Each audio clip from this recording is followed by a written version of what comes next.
Folks, I want to start by recognizing the remarkable protests that are taking place in Cuba. With the Cuban people demanding their freedom from an authoritarian regime. And I don't think we've seen anything like this protest in a long, long time, if quite frankly ever. The United States stands firmly with the people of Cuba as they assert their universal rights. And we call on the government of Cuba to refrain from violence or attempts to silence the voice of the people of Cuba. And we're also closely following the developments in Haiti in the wake of the horrific assassination of the president that recently took place. The people of Haiti deserve peace and security, and Haiti's political leaders need to come together for the good of their country. Over the weekend, I dispatched a high-level expert delegation to assess the situation and to determine where the United States can offer our support. And finally, as a close neighbor and friend of the people of both Cuba and Haiti, the United States stands ready to continue to provide assistance, and I'll have more for you as we move on.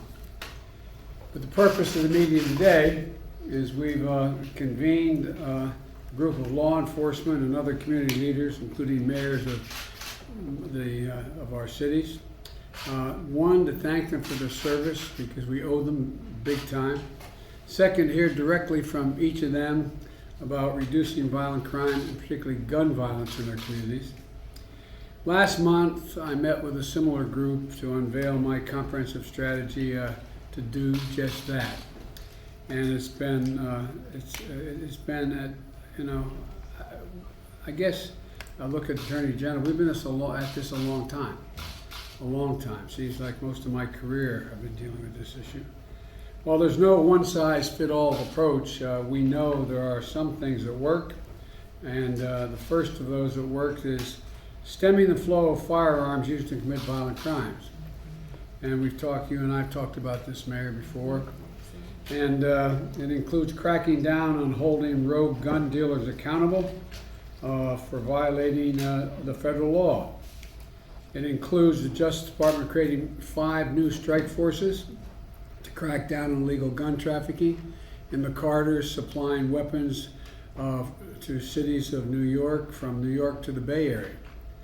Secondly, is supporting local law enforcement with federal support they need.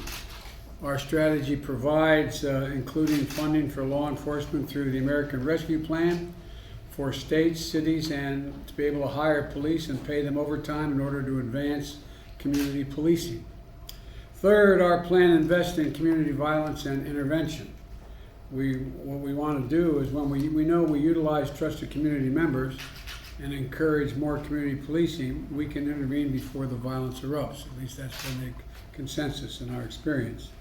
And community violence intervention programs have shown to reduce crime in some cities by up to 60%.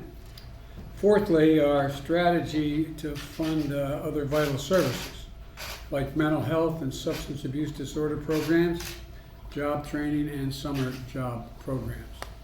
And this is going to help prevent crime and support young people to pick up a paycheck instead of a pistol.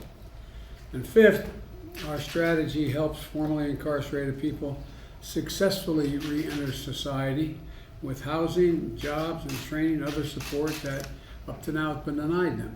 Somebody gets out of jail right now after serving their time, they get a bus ticket and $25. They end up under the same bridge they left.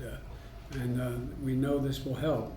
This will make us all safer. The American Rescue Plan funds programs to help get job training, apprenticeships, and work experience so they can gain stability and security and a chance for a better life. There's a lot more to my strategy, but that's at the core. It's about coordinating at a federal, state, and local level. That's what ultimately we're going to talk about today. We recognize that we have to come together to fulfill the first responsibility of a democracy. That's to keep each other safe. And that's what the American people are looking for when it comes to reducing violent crime and gun violence. And I think this group is illustrative of what we need to get put together. And I want to thank them for being here, and I'm going to look forward to hearing from them because I'm going to be asking them what they think we should be doing in the federal level. So thank you very much, and we'll have more to say as we move on. Thank you. Mr. President, we'll be ready. Mr. President, we'll be ready to hear Making any changes to the embargo in Cuba? When you'll be ready to change Trump's reversal on Cuba, Mr. President? We are going to have more to say about Cuba and Haiti as the week goes on, and so stay tuned. Thank you. Does the situation in the drought